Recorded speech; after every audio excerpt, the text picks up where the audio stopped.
자, 보자. 일산화탄소의 루이스 구조를 그려보았습니다. 자, 이렇게 그리는 거 알겠죠? 그렇죠? 자, 그러면 이제 루이스 구조를 그린 다음에 뭔가 여기서 분석을 좀 해볼 건데, 첫 번째는 형식전화. 형식전화란 말 알죠? 그렇죠? 자, 형식전화를 따지면 저 각각이 어떻게 됩니까? 얘 형식전화? 얘는 1-가 되고요. 그 다음에 이 산소는 어떻게 됩니까? 1+가 되죠. 형식전화 어떻게 따지는 건지 알죠? 결합전자 절반 해가지고 카운팅하면 되잖아요. 그 다음 루이스 구조 그린 다음에 이런 식으로 전하를 부여하는 또 다른 방식이 있죠. 바로 뭐? 산화수가 있죠. 자, 그러면 산화수를 따질 때는 산소의 산화수 얼마죠? 산소 산화수 얼마예요? 바로 2-죠. 그 다음 탄소의 형식전화는 어떻게 되죠? 2+가 되죠. 보이세요? 자, 산화수를 따질 때는 어떻게 전자분포를 가릅니까? 전기음성도로 가르는 거죠. 그래서 전기음성도 큰 녀석이 전자를 다 가져간다, 이런 아이디어가 산화수잖아요. 잠깐 산화수 연습 한번 하면, 아주 유명한, 산업적으로 유명한 분자 중에 보레인이라고 하는 분자가 있습니다. 루이스 구조를 그리면 뭐 아주 유명해요. 뭐 화학 원책에도 나오는 거기 때문에 이렇게 생긴 애거든요. 자, 그럼 여기서 수소산화수? 수소산화수 얼마예요? 수소산화수. 수소산화수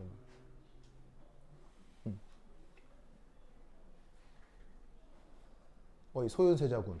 자, 수소산화수 얼마? 수소산화수. 1 마이너스. 바로 1-라는 거 알겠어요? 얘도 1-고 얘도 1-예요. 그러면 전하량 보존에 의해서 결과적으로 붕소의 산화수는 어떻게 되겠어요? 3+입니다. 지금 요거 다 산화수예요. 자, 방금 재준이가 얘기했듯이 산화수 어떻게 따진다고 했어요? 전기음성도 큰 게 전자 다 가져가는 시스템, 그러니까 체계라고 했죠. 그럼 여기서 알 거, 여기 생각해 볼 거, 뿡쇼하고 슈쇼의 전기음성도가 어떻게 되는지 알아보면 되는 거지.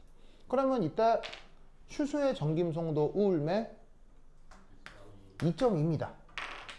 뿡쇼의 산화수 우울매 2.0입니다. 붕쇼가 조금 작아요. 아시겠죠? 그래서 이렇게 되기 때문에 여기 결합전자가 여기도 있죠? 여기도 있죠? 여기도 있죠? 그러면 이 두 전자를 누가 다 가져간다는 얘기예요? 전기음성도가 큰 수소가 다 가져가는 거예요. 다 가져가는 거예요. 그러니까 붕소는 지금 최외곽 전자가 몇 개 있다라고 생각되는 거예요. 붕소는 지금 최외곽 전자를. 0개 갖게 되는 거죠. 없잖아요. 수소가 다 가져갔으니까. 그러니까 3+가 되고 수소가 1- 산화수가 된다. 무슨 말인지 알겠죠? 그래서 저렇게 보레인 등으로 산화수가 어떻게 되는지를 슬쩍 물을 수 있으니까 정의에 입각해서 이렇게 산화수 따지는 거 실수하지 마태용. 알겠죠? 자, 어쨌건 그래서 형식전화도 따져보았고 산화수도 따져보았습니다. 알겠죠? 오, 그런데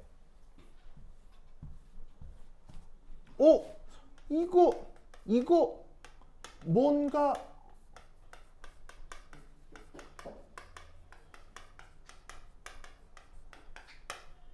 완전 다른 속성으로 설명되는 게 아닌가라는 느낌이 있다는 거예요. 보면 일산화탄소는 일산화탄소라고 스스로 정해져 있는데 그걸 사람이 볼 때 언제는 플러스라고 그러고 언제는 마이너스라고 그러고 정해져 있는 놈을 이렇게 사람이 다른 관점으로 부르지? 좀 이상하잖아.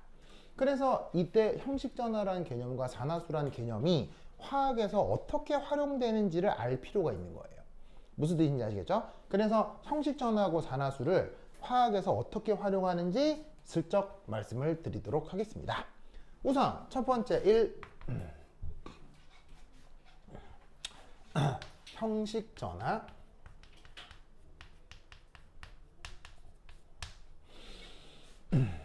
이 녀석은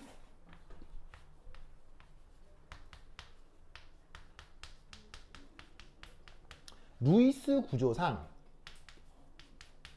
어떤 관심을 둔 원자, 관심을 둔 원자의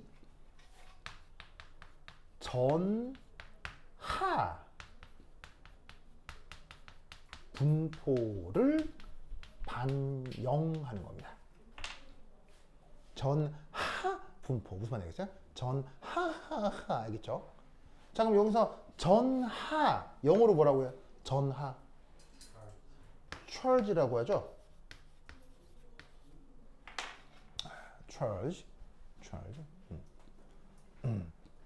대학교 1학년 때 2학년 때인가 내가 당구 선수 생활을 했었거든요. 그때 이제 미군 부대로 이게 원정 경기를 가서 미군들이랑 이제 시합을 하는데 그때 어떤 미군 관리자가 오더니 갑자기 왜 호주 charge 이러는 거죠. 내가 영어를 잘 못하거든. 이게 누가 스포큰 뭐 특히나 뭐 미국 사람 있으면 깜짝 놀래거든. 그 상태에서 막탁 오더니 호주 charge 이러는 거죠.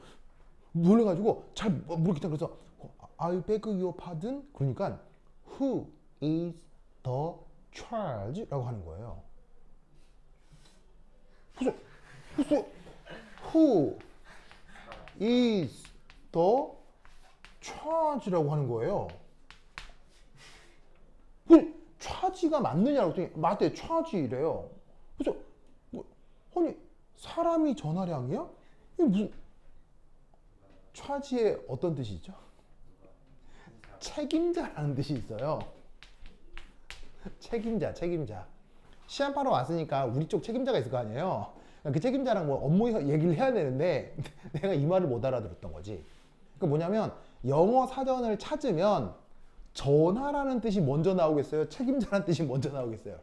이게 1번 뜻이고 저게 한 3번, 4번 뜻이에요. 무슨 말인지 알겠어요? 근데 우리는 과학을 공부하다 보니까 charge가 전하라고만 생각하는 건데 아니에요. 알겠어요? 원래 영어에서는 이 전하라는 뜻은 세 번째, 네 번째 뜻이야. 알겠죠? 갑자기 charge 하니까 그 애기 정의로운 그때 생각이 나네요. 하여튼 그랬었다. 네, 하여튼. 자, 그래서 어쨌건 전하 분포를 반영하는 건데 하하 이게 무슨 말이냐? 그러면 여기다 1 쓰고 2 그러면 지금의 경우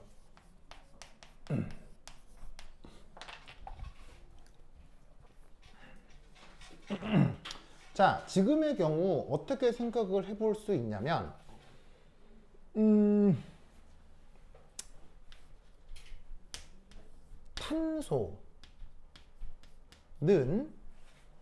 탄소는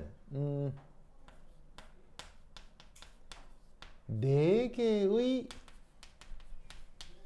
최외곽 전자 중 2개의 전자를 공유 결합에 참여시키는 거죠. 요거 무슨 말인지 이해하셨어요? 혹은 산소는 6개의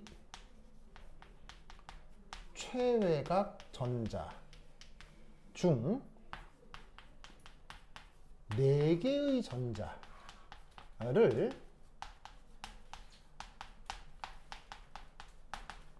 공유 결합에 참여시킵니다.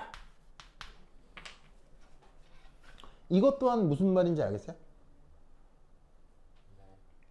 자, 뭔 말이냐면 공유 결합이 어디서 이루어지고 있어요? 요게 공유 결합이잖아요. 그러면 공유 결합에 지금 전자가 몇 개 있어요? 하나, 둘, 셋, 넷, 다섯, 6개가 있잖아. 그러면 공유 결합을 이루고 있는 6개의 전자가 각각 어디서 왔겠냐는 거지. 탄소일 수도 오고 산소에도 왔겠지. 자, 그런데 원래 산소는 최외곽 전자가 몇 개 있어요?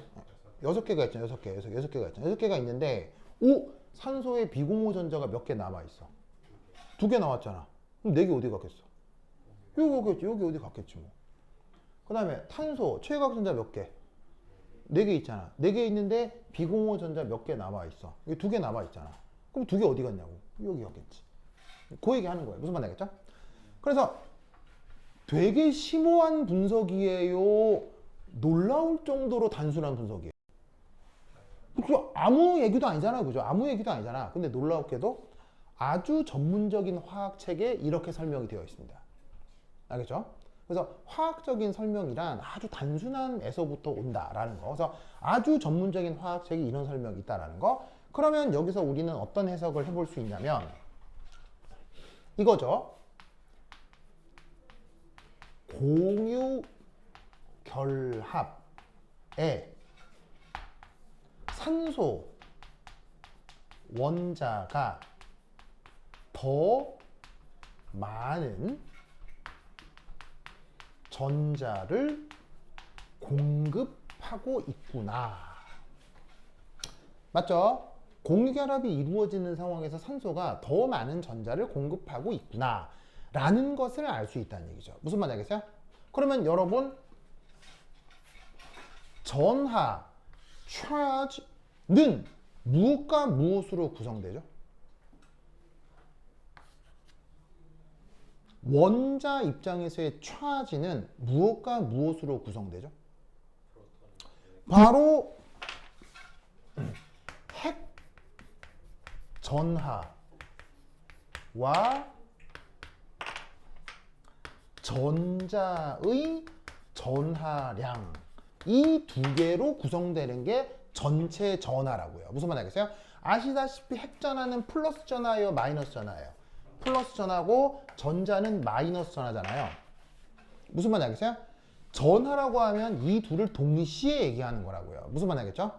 그러니까 어떻게 되겠어요? 두 원자 중에 공유결합이 누구가 전자를 더 많이 소모하고 있어요? 산소가 전자를 더 많이 전자를 공급하고 있죠. 그러면 이 산소 입장에서는 전하고를 할 때 원자핵이 없어지는 건 아니고 전자가 없어진 거니까 전체적인 플러스 마이너스 부호의 전하가 어느 방향이 될 수 있겠어요? 플러스 방향으로 나타날 수 있게 된다는 거예요. 무슨 뜻인지 아시겠죠? 그래서 어떻게 된다? 공급해서 핵 전하가 도드라지는 거예요. 그래서 전체 전하가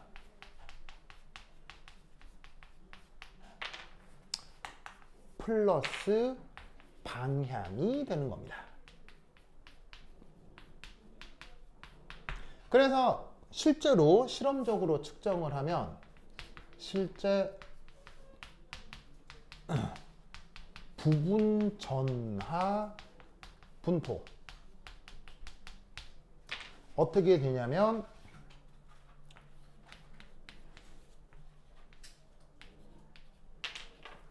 탄소 쪽이 0.02 마이너스 산소 쪽이 0.02 플러스가 됩니다. 그래서 실제 전하 분포가 정말로 산소가 플러스 전하를 띠는 아주 독특한 분자가 바로 저 일산화탄소다. 알겠죠? 그래서 형식 전하는 뭐를 반영한다? 전하 분포를 반영하는 거다. 무슨 뜻인지 아시겠죠? 알겠죠? 그것에 반하여 두 번째의 산화수 이 녀석은 루이스 구조에서 해당 원자의 무슨 분포를 반영할까요?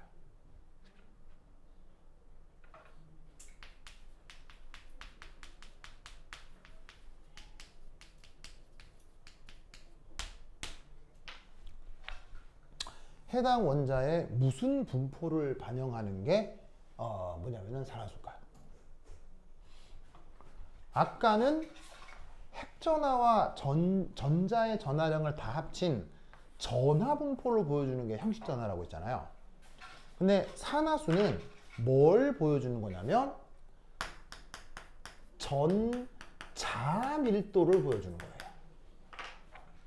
바로 전체 전하에서 핵전하를 빼고 전자 밀도만 보여주는 게 그게 산화수예요. 무슨 말인지 알겠죠? 그래서 산화수를 따질 땐 무슨 척도만 사용해요? 산화수를 따질 땐 무슨 척도만 사용해요? 그 해당 원소의 원자 번호나 핵의 상태는 완전 무시하고 그냥 전기 음성도만 보죠. 그래서 전기 음성도가 조금이라도 큰 게 전자를 다 가져간다 이렇게 생각하잖아요. 그래서 어떻게 되느냐? 지금의 경우 전기 음성도가 더 큰 바로 뭐다? 산소 주변 전자밀도 요게 더 실제로도 크게 나타납니다. 그걸 반영해 주는 게 바로 요 산화수입니다. 뭔 말인지 아시겠죠? 알겠죠? 그래서 실제 전자가 더 많은 건 산소 쪽이 맞아요. 그런데 원자 번호 측면에서는 얘는 원자 번호가 4번이죠. 얘는 원자 번호가 6번이죠. 핵전하량은 확실히 어디가 더 커요? 이쪽이 큰 거예요. 그러다 보니까 전자 밀도는 이쪽이 더 높은데 얘가 핵전하량이 더 크기 때문에 핵전하량에다가 전자 밀도를 더한 전체 전하는 기가 막히게 역전이 되는 거예요. 무슨 말이겠죠? 그런 상황을 보여주는 게 바로 형식 전하와 산화수 분포다. 무슨 말인지 알겠죠? 그래서 루이스 구조상에서 형식 전하와 산화수의 의미는 저렇게 설명을 해주시면 됩니다. 알겠죠? 그래서 요걸 옛날 서울대에서 이렇게 설명할 수 있는지를 물었었던 적이 있기 때문에 이 아이디어도 꼭 기억해 두세요. 됐죠? 이때 루이스 구조사였고 잠깐만요. 이거 줄게요. 이거 줄게요. 줄게요. 지우자.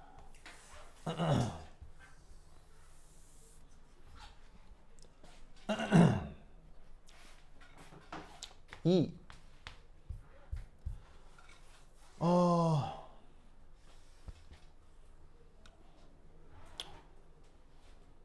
CO act as a ligand. 자, 여기 어떤 말이 하나가 있냐면 리간드라는 말이 있죠. 이거 번역 있어요? 번역 없어요? 번역 없습니다. 우리말로 그냥 번역이 없어가지고 발음 그냥 리간드 이렇게 씁니다. 자, 리간드의 뜻은 뭐죠? 리간드의 뜻. 오, 그렇죠. 바로 뭐냐면 뭐 말로 뭐 쓰면 보통 금속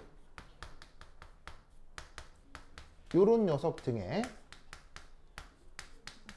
전자쌍 요걸 공급하는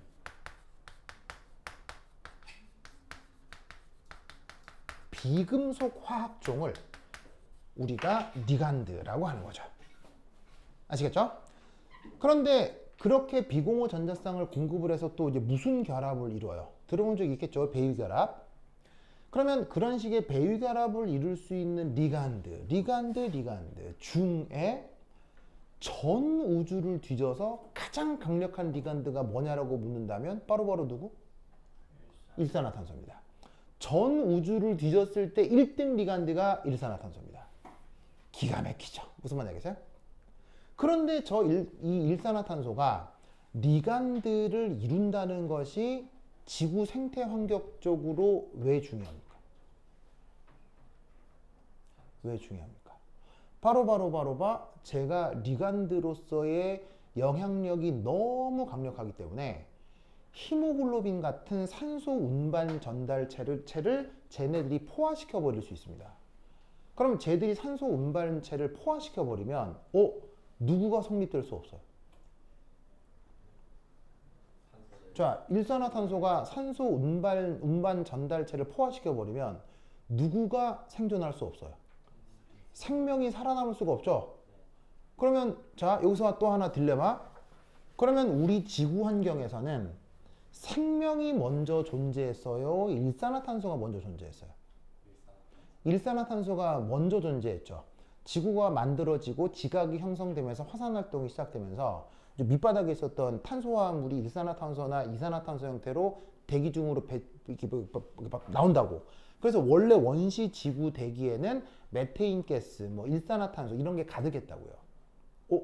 그럼 그런 상황은 생명이 살 수 있어요? 죽음의 행성이에요? 죽음의 행성이지. 근데 어쨌건 일산화탄소가 있는데도 불구하고 생명은 살아남았죠. 그럼 우리는 뭘 할 수 있어요? 뭘 예상해 볼 수 있어요? 뭘 예상해 볼 수 있어요? 생명체 안에 무슨 장치가 있을 거다? 그렇지. 일산화탄소를 약간은 블로킹할 수 있는 시스템이 개발되어 있겠구나. 무슨 말인지 알겠어요? 라고 예상해 볼 수밖에 없는 거죠. 알겠어요? 하지만 결국 이길 수는 없어요. 결국 이길 수는 없습니다. 만약에 생명체가 100% 일산화탄소를 극복해냈다면 일산화탄소 중독 현상은 없을 테니까요. 그러니까 일산화탄소 중독은 여전히 있죠. 여전히 있기 때문에 생명이 아무리 노력한다 한들, 아무리 진화를 반복한다 한들 절대로 일산화탄소를 이길 수는 없어요. 왜냐하면 얘가 전 우주 더 퍼스트이기 때문에. 알겠죠? 전 우주 더 스트롱기스트 리간드. 알겠죠? 그래서 생명이 취한 방어기장은 100% 막을 수는 없지만 반응 속도를 늦추는 방식으로 진화가 된 거예요. 그래서 생명체 안에는 호흡을 통해서 일산화탄소가 들어와도 얘가 헤모글로빈에 좀 천천히 결합하도록 할 수 있는 시스템이 개발되어 있어요. 그것에 대한 입시 문제가 나온 적이 있어요. 서울대에서. 알겠죠? 그래서 그 얘기는 이제 그거 처음 쭉쭉 해드릴 텐데 어쨌건 어떤 아이디어인지 아시겠죠? 그래서 여러분 일산화탄소가 있는 공간에 사람이 딱 돌입하면 어떤 일이 벌어지게요? 당장 죽지 않더라도요. 그래서 재밌는 건 일산화탄소는 무색, 무취, 무입니다. 색깔도 없고요, 맛도 없고요. 사실은 인간의 오감으로 느낄 수 있는 게 전혀 없습니다. 색깔도 없어요, 냄새도 안 나요, 맛도 없어요. 그런데 놀라웠게도 일산화탄소가 있는 공간에 사람이 딱 들어서게 되면 어떻게 되게요? 만약 그 상태에서 오래 있게 되면 갑자기부터 핑 하면서 쓰러지고 이때 늦은 거야. 알겠어요? 이때 늦은 거야. 이미 가시는 거야. 알겠어요? 그거 말고 그 전에 시그널이 옵니다. 어떤 시그널? 기분이 나빠져요. 기분이 안 좋아집니다. 딱 들어오면 이렇게 된다니까요. 진짜예요. 정말이에요. 그런데 이때 여러분 생각해 보세요. 기분 나쁘다를 우리가 보통 심각하게 생각해요? 아무것도 아닌 거로 치부하는 경우가 있어요. 아무것도 아닌 경우로 치부하는 경우가 있죠. 근데 그 기분이라는 게 엄청 중요한 문제일 수 있다는 거예요. 그러니까 어른들이 항상 하는 말이 뭐냐면 기분 안 좋은데 가지 마라 이런 말 하거든요. 그게 함부로 하는 말이 아니고요. 일산화탄소에 반응하는 생명체의 기작 중에 하나예요. 딱 들어와서 헤모글로빈이 일산화탄소가 딱 들어오는 순간 이상 신호가 뇌로 전달이 되는 거예요. 그러면 이거 평소와 다른데 기분을 불안하게 만드는 거예요. 그럼 불안한 장소에서는 계속 있어야 되겠어요? 도망가야 되겠어요? 도망가란 뜻이에요. 그러니까 여러분들이 어떤 공간에 갔을 때 기분 안 좋다. 계속 있으면 안 되겠어요? 나와야 돼. 알겠지? 나와야 돼. 그게 생명의 위대한 점이에요. 아시겠죠? 그러면 어떻게 기분이 안 좋아지는지도 곧 공부를 해볼 겁니다. 그렇죠? 우선은 일산화탄소가 리간드로 작동하는 반응성에 대한 얘기를 해볼 건데, 자 여기 준다. 줄게요. 세우산 쓱.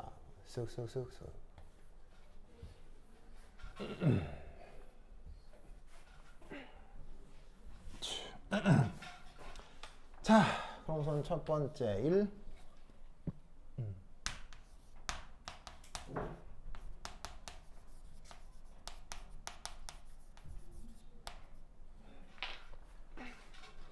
자, 리간드로 작동을 하려고 할 때 가장 중요한 요소는 바로 어디 갔어? 전자쌍. 이게 있어야 리간드거든요. 물론 없어도 되는 경우가 있긴 해요. 그래서 비공호 전자쌍 없이도 리간드로 작동할 수 있긴 하거든요. 시그마 결합을 하고 있는 공유 전자쌍 자체가 리간드로 작동할 수도 있어요. 뭐 그런 화학은 여러분들이 이제 뭐 당장은 안 배우겠지만 여하튼 보통은 비공호 전자쌍. 알겠죠? 그러면 일산화탄소의 루이스 구조 속에서는 비공호 전자쌍이 어디에 있어요? 탄소도 있고 산소도 있죠? 그럼 이때 산소가 만약에 리간드로 작동한다라고 한번 가정을 해보자고요. 그래서 여기 보시면은 리게이트라는 단어가 있는데 요거는 이제 자동사예요. 뜻은 뭐냐면 리간드로 작용하다 라는 뜻의 동사입니다. 그래서 산소가 리간드가 돼서 결합을 한다 라고 쳐보자 이런 말이지. 뭔 말인지 아시겠죠? 자, 그럼 이제 어떻게 될 거냐.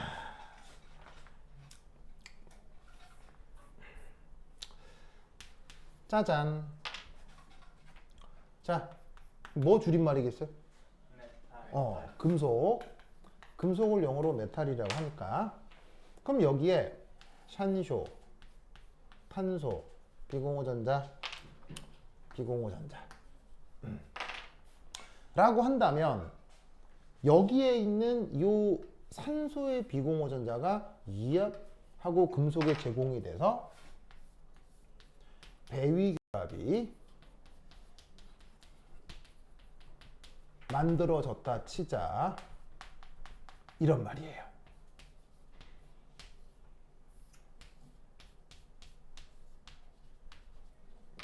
됐죠? 그럼 이때 여기 산소의 비공호 전자가 요렇게 새로운 결합을 이뤘겠죠.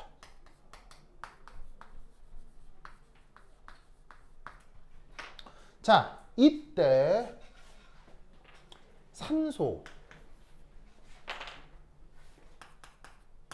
형식 전화가 어때요? 플러스고 탄소 형식 전화는 마이너스죠. 맞습니까? 맞죠? 그러면 이때 이 둘이가 결합을 하려고 할 때 어떻게 생각을 해주면 되느냐? 여기에 있는 금속, 자, 편의상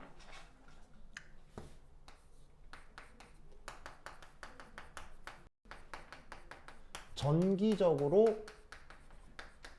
중성이라고 생각해 봅시다. 그러면 편의상 전기적으로 중성이라고 할 때 화학 결합이 되고 나면 이때 이들의 형식 전환은 어떻게들 나타날까요? 자, 여기에 있는 산소 형식 전환 어떻게 나타날까요? 산소 형식 전환 어떻게 나타날까요? 2 플러스겠죠? 그 다음 탄소 형식 전환 어떻게 될까요? 여전히 1 마이너스고요. 그리고 금속 형식 전환은 어떻게 될까요? 1 마이너스가 되겠죠? 무슨 뜻인지 아시겠죠? 그러면 이때 우리는 이 상황을 어떻게 해석해야 될까요? 그리고 왜 화학 결합이 형성된다고 할 땐 산화수가 아니라 형식전화 분포를 보는 걸까요? 왜 산화수로 설명하지 않고 왜 형식전화로 설명할까요? 하려고 노력할까요? 그리고 결론적으로 이 상태가 뭘 의미하는 걸까요? 비편제까지 가까운 게 더 안정한 거니까 저는 결합을 해서 오히려 더 불안해진 거라고 볼 수 있지 않나요? 그런가요? 자, 화학 결합은 누구와 누구 사이의 상호작용이죠? 화학 결합은 핵과 전자 간 상호작용이죠. 무슨 말씀인지 아시겠죠? 엄밀하게 얘기하면 모든 화학 반응은 누구의 무슨 에너지예요? 모든 화학 반응, 그러니까 예를 들면 뭐 폭탄이 터진다는 둥, 뭐 아니면 새로운 화합물이 만들어진다는 둥, 새로운 결합이 만들어진다는 둥 하는 건 이건 근본적으로 모두 다 누구의 무슨 에너지예요? 누구의 무슨 에너지? 바로 전자가 어디에 속해 있을 때? 핵에 속해 있을 때 무슨 에너지? 역학적 에너지. 무슨 말인지 알겠어요? 그게 그 역학적 에너지가 전자와 핵 사이의 역학적 에너지의 변화로 발열도 되고 흡열도 되고 막 무슨 말인지 알겠죠? 그러니까 모든 화학적인 상호작용은 핵과 전자 간 상호작용인 거예요. 그러면 화학 결합이 형성될 때는 어떤 원자 주변에 전자 밀도가 어떠냐가 중요하겠어요? 어떤 원자 주변에 전하 분포가 어떠냐가 중요하겠어요? 바로 화학 결합을 설명을 할 때는 어떤 원자 주변 전하 분포가 중요한 거예요. 왜?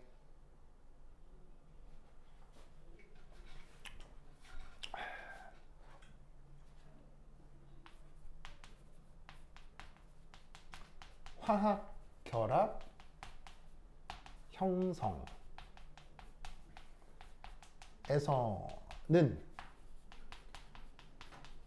원자의 전하 분포가 중요한 설명이 되어야 됩니다. 이유는 핵과 전자 간 인력이 변하지만 화학결합에서는 놀라웠게도 핵과 핵 사이의 청력도 나타나기 때문입니다.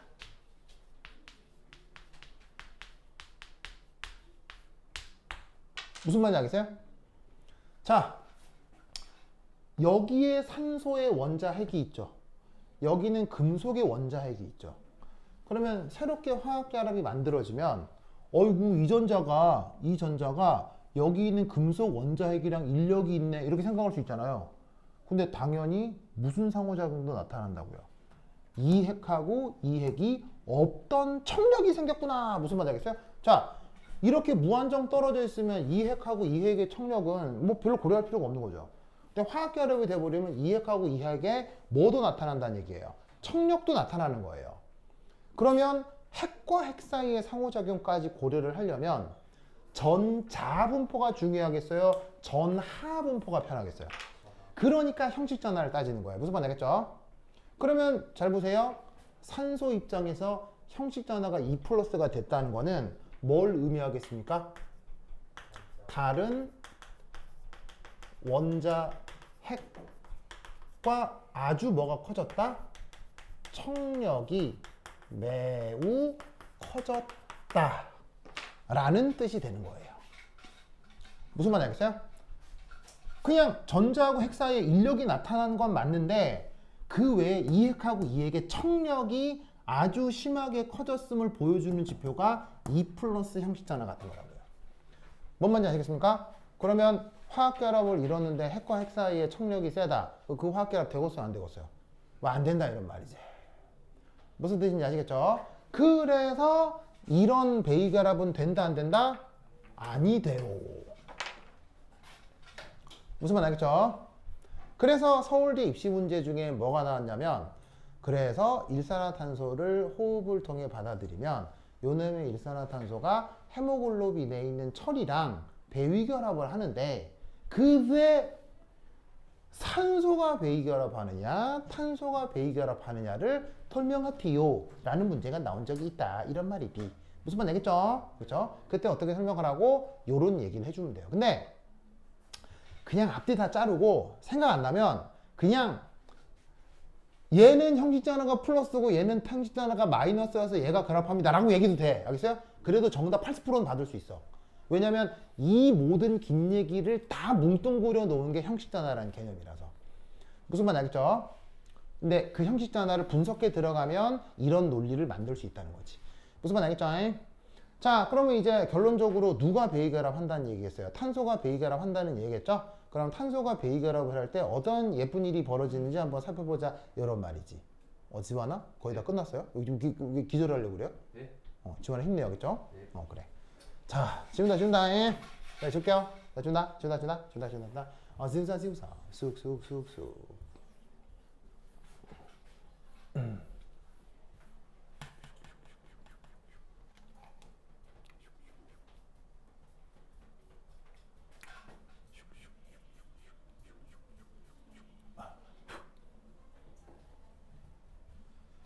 자, 그 다음 두 번째 2.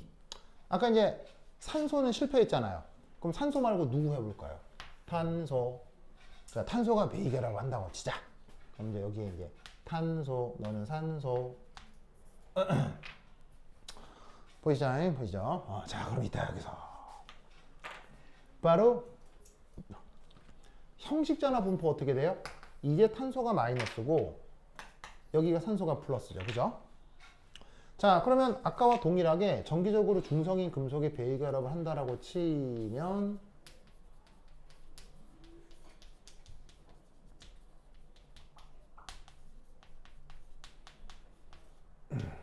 짜잔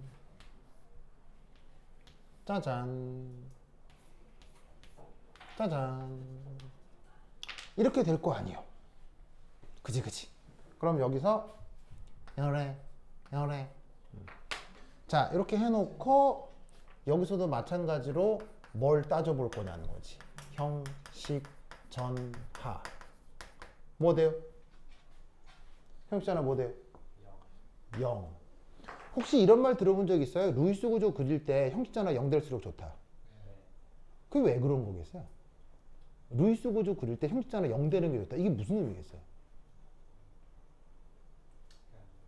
제일 안정한 상태가 안정하다 좋은데 형식 전화가 0이 된다는 게 무슨 말이겠어요? 결합을 이룬 후 인접한 핵 사이의 청력이 작아진다는 거예요. 무슨 말 알겠어요? 그러니까 어떻게 돼? 이쪽도 0, 이쪽도 0이면 청력이 굳이 나타날 이유, 크게 청력이 도드라질 이유가 없다는 얘기지. 그러니까 확실히 그때는 핵과 전자 간의 인력이 그냥 우세해지는 거니까 결합이 잘 된다 이렇게 되는 거예요. 이 모든 얘기를 앞뒤 다 자르고 그냥 루이스 구조의 형식전화 0이면 좋아요 뭐 이렇게 얘기를 하는 거라고요. 뭔 뜻인지 아시겠죠? 그러니까 0 좋지 뭐. 알겠어요? 그러니까 이게 앞서보다 훨씬 선호될 거라 이런 말이에요. 산소가 대결합을 하는 것보다. 자, 그리고 여전히 금속은 1 마이너스 형식전하고 산소는 여전히 1 플러스 형식전하죠. 이건 바뀌는 건 아니지만 이제 하필 얘가 하필 전이금속이라고 해봅시다. 그냥 금속이 아니고 하필 전이금속이면 그러면 전이금속은 어떤 전자배치가 있는 게 전이금속이요? 디오비탈 전자배치가 있는 게 전이금속이죠. 그럼 뭐 대강이라도 그 디오비탈을 그려봐요. 뽕. 그래서 얘를 편의상 디오비탈. 그러면 디오비탈에 보시다시피 짜잔 이런 식으로 원래부터 있던 D 전자가 있을 수도 있는 거잖아, 그지? 자, 디오비탈은 최대 전자가 몇 개까지?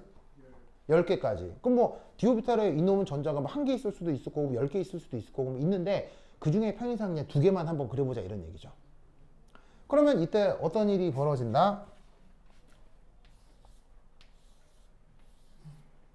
그 상태에서 요거 얘가 얘한테 줘요. 그러면 이 탄소가 뭘 만족해야 되냐면 옥텟을 만족해야 되잖아요. 그래서 어떻게 되냐면 여기 있는 이 전자를 산소한테 밀어요. 뭐 하기 위해서? 탄소의 옥텟을 위해서.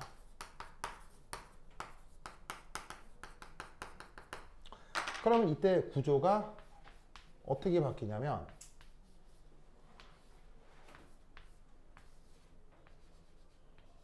이 상태에서 호잇 하면서 자, 파란색 전자는 애시당초 누가 누구한테 줬던 거죠? 파란색 전자는? 탄소가 금속한테 줬던 거죠.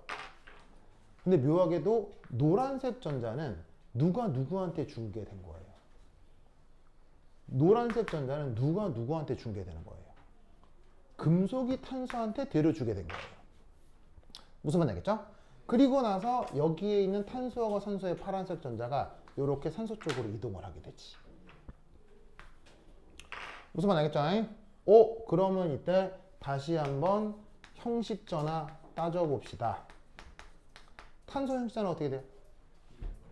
0 됐죠? 산소 형식자는 어떻게 돼요? 0 됐죠? 금속 형식자는 어떻게 되겠어요? 다시 0이 되겠죠. 무슨 말 알겠어요? 어떤 상태입니까? 매우 불리한 상태입니까? 최적의 상태입니까? 최적의 상태죠. 이렇게 해줄 수 있는 리간들을 전 우주에서 뒤지면 제일 좋은 게 누구라고요? 얘예요. 무슨 말 알겠어요? 얘예요. 그러면 여러분 생각해봐. 모든 관계는 일방적인 관계가 오래가, 상호적인 관계가 오래가. 그렇죠. 이 세상의 기본 원리는 기브 앤 테이크죠. 뭐 뭔지 알겠어요? 그러면 이 결합도 지금 어떻게 되고 있어? 너가 줬니? 나도 줄게. 그러면 이 결합력은 강하겠어요? 약하겠어요? 베리베리 스트롱. 그래서 일산화탄소는 생명에게 가장 무서운 현상 중에 하나예요. 뭔 말인지 아시겠죠? 오케이. 됐다. 다음 시간에 요 일산화탄소 얘기를 조금 더 그 헤모글로빈과 함께 조금 더 확장해 보도록 하겠습니다. 오케이. 됐다. 그럼까지 다음 시간 모두 안녕. 안녕.